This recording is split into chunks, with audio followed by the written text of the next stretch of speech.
وَلَلْ آخِرَةُ خَيْرٌ لَكَ مِنَ الْأُولَى وَلَلْآخِرَةُ خَيْرٌ لَكَ مِنَ الْأُولَى۔ اب اس میں تین اہم ترین کیفیتیں ہیں.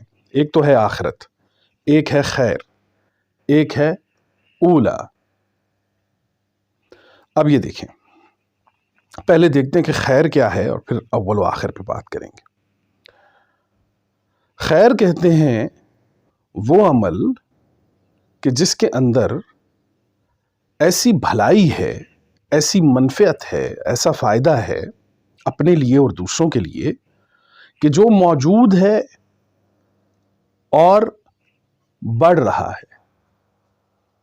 وہ فائدہ جو موجود ہے اور بڑھ رہا ہے. خیر وہ عمل، وہ اقدام کہ جس کے اندر تدریج ہو، ارتقاء ہو، ایوولوشن ہو، اور سب سے بڑھ کر اس کے اندر انسان مخیر ہو یعنی با اختیار ہو، مخیر ہو، مجبور نہ ہو، مخیر ہو، مجبور نہ ہو. یہ خیر ہے. اس کی دلیل کہ وہ موجود ہے اور بڑھ رہی ہے کہ آپ جب کسی کو مبارک دیتے ہیں کہ شادی مبارک یا سالگرہ مبارک یا کوئی بھی مبارک کسی کامیابی پر، تو وہ آگے سے آپ کو رپلائی کرتا ہے خیر مبارک، خیر مبارک. تو خیر وہ ہے جس کے اندر برک ہے، بے ریکھاف، برک، برکہ، کسی چیز کا موجود ہونا اور بڑھتے جانا، وہ برک کہلاتا ہے. اور وہ بھلائی کہ جو موجود ہو اور بڑھ رہی ہو اسے خیر کہا جاتا ہے. وَلَلْآخِرَةُ خَيْرٌ لَكَ مِنَ الْأُولَى. یہ دیکھیے، اب خیر کی ایک اور مثال لیجئے. ایک محاورہ ہے، کل تاخیر فیہا خیر، کل تاخیر فیہا خیر. ہر تاخیر میں خیر موجود ہے، ہر تاخیر میں خیر موجود ہے. کیسے؟ ایک تو لفظ کے اندر، لفظ تاخیر کے اندر خیر موجود ہے پہلے سے، اور دوسرا اس عمل کے اندر خیر کس طرح موجود ہے کہ آپ ایک عمل کر رہے ہیں اور اس کے نتیجے سے پہلے تک جو تاخیر، جو دیر ہو رہی ہے، جو ڈیلیگیشن ہے، جو لیٹ ہو رہے ہیں، آپ دیر ہو رہی ہے، اس کے دیر ہونے میں حضرت انسان کا سب سے بڑا فائدہ یہ ہے کہ وہ نتیجے سے پہلے تک با اختیار ہے. یہ انسان کا با اختیار ہونا رحمان کی سب سے بڑی عطا ہے. یہ خیر ہے. سب سے بڑی خیر یہ ہے کہ حضرت انسان جو ہے وہ با اختیار ہے. یہ خیر ہے.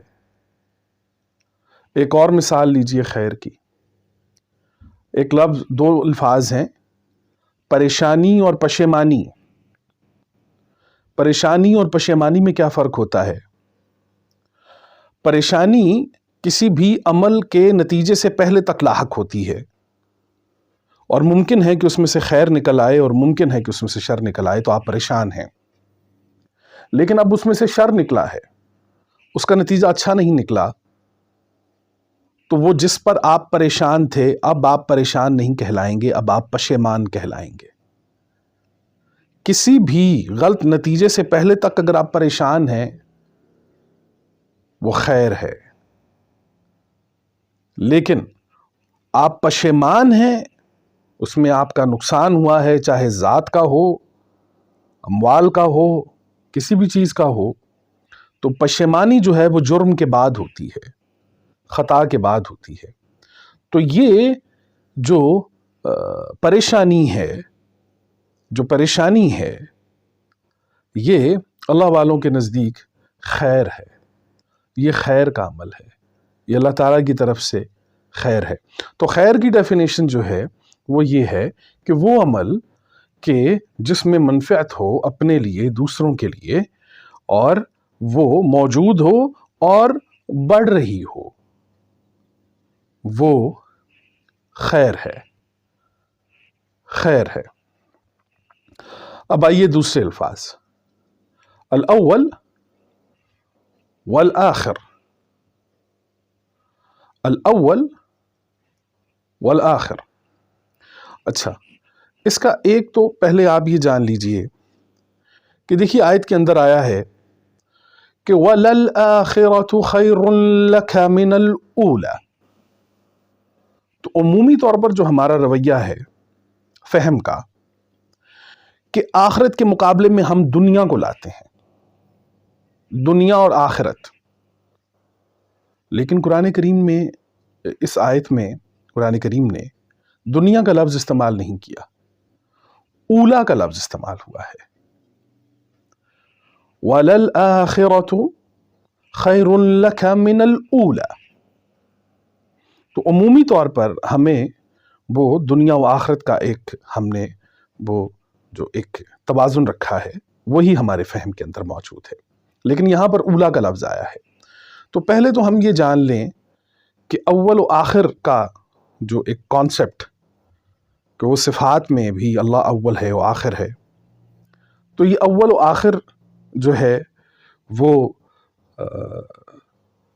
اس کا کانسیپٹ کیا ہے، اس کے اندر کیا راز ہے۔ ہم عمومی طور پر یہ سمجھتے ہیں کہ اول ایک پارٹ کا نام ہے اور آخر جو ہے وہ ایک پارٹ کا نام ہے، اور ان کے درمیان کوئی ربط نہیں ہے، ان کے درمیان کوئی تعلق نہیں ہے، یہ الگ ایک حصہ ہے اور یہ ایک الگ حصہ ہے۔ تو ایسا نہیں ہے۔ اول و آخر آسان انداز میں، اساتذہ کے لیے خاص طور پر آسان انداز میں، کہ اول آخر کی ابتدا ہے اور آخر اول کی انتہا ہے۔ ان کا باہمی تعلق یہ ہے کہ اول آخر کی ابتدا ہے اور آخر اول کی انتہا ہے۔ تو یہ اول و آخر کا یہ ایک توازن جب آپ اپنے ذہن میں رکھیں گے تو آپ کو معلوم ہوگا کہ یہ عام طور پر جو ہمارے ہاں یہ ایک تصور ہے کہ اول دنیا و آخرت کا جب بھی تصور آئے گا ہمارے نظر میں، تو قرآن کریم نے یہاں پر دنیا کا ایک تو لفظ نہیں استعمال کیا، اولا کا لفظ استعمال کیا ہے، اور اس نے یہ کہا ہے وَلَلْآخِرَةُ خَيْرٌ لَكَ۔ یہ آپ صلی اللہ علیہ وسلم سے مخاطبت ہے، خطاب ہے آپ صلی اللہ علیہ وسلم کے لیے۔ اور میں عرض کر چکا ہوں کہ جب آپ صلی اللہ علیہ وسلم سے خطاب ہے تو پوری دنیا مخاطب ہے۔ وَلَلْآخِرَةُ خَيْرٌ لَكَ مِنَ الْأُولَى۔ اور بے شک انجام آپ کے لیے خیر ہے آغاز سے، بے شک انجام آغاز سے بہتر ہے۔ کیسے؟ اب ایک تو ہمارے ہاں وہ آخرت ہے جس پر ہمارا ایمان ہے، یوم الحساب پر ہمارا ایمان ہے، لیکن یہاں اس صورت کے اندر اول و آخر کا ایک بہت ہی خوبصورت منظر پیش کیا ہے قرآن کریم نے، وہ بڑا دلچسپ ہے، بڑا خاص ہے۔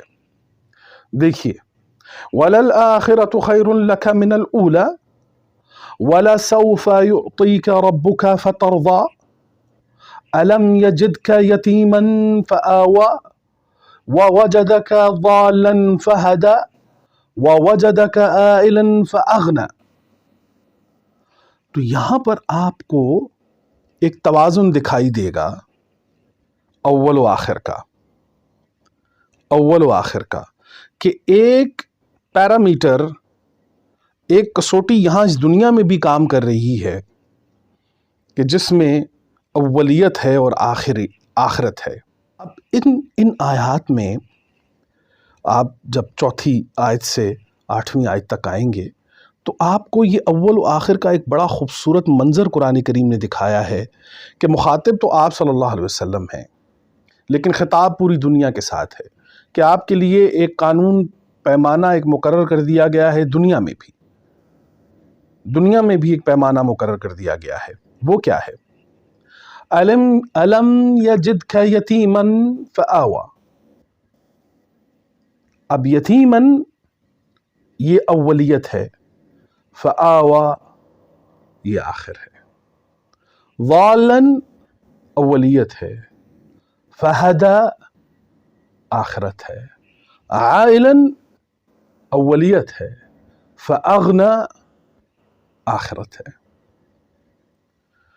تو یہ اول و آخر کا ایک معیار قرآن کریم نے دنیا میں بھی دے دیا ہے کہ ایمان والے جب کسی عمل کے اندر مبتلا ہوتے ہیں یا کسی عمل کو کرنے کے لیے جب جدوجہد کرتے ہیں تو ابتدا میں ان کے لیے اس کے اندر بڑی مشکلات ہوتی ہیں، بڑی تکلیفیں ہوتی ہیں، کہ جو کہ آپ صلی اللہ علیہ وسلم کی ابتدائی زندگی میں ہم دیکھ رہے ہیں۔ یہ اول و آخر کا ایک بڑا حسین امتزاج قرآن کریم نے پیش کیا ہے آپ صلی اللہ علیہ وسلم کے اسوہ کے اندر، اور قرآن کریم میں بھی ان الفاظ کے ساتھ جب آپ دیکھیں گے تو آپ کو پتہ چلے گا کہ یتیماً فآویٰ، ضالاً فہدیٰ، عائلاً فأغنیٰ۔ تو یہ اول و آخر کا ایک بڑا ہی خوبصورت پیمانہ ہے جو قرآن کریم نے یہاں پیش کیا ہے۔ وَلَلْآخِرَةُ خَيْرٌ لَكَ مِنَ الْأُولَىٰ۔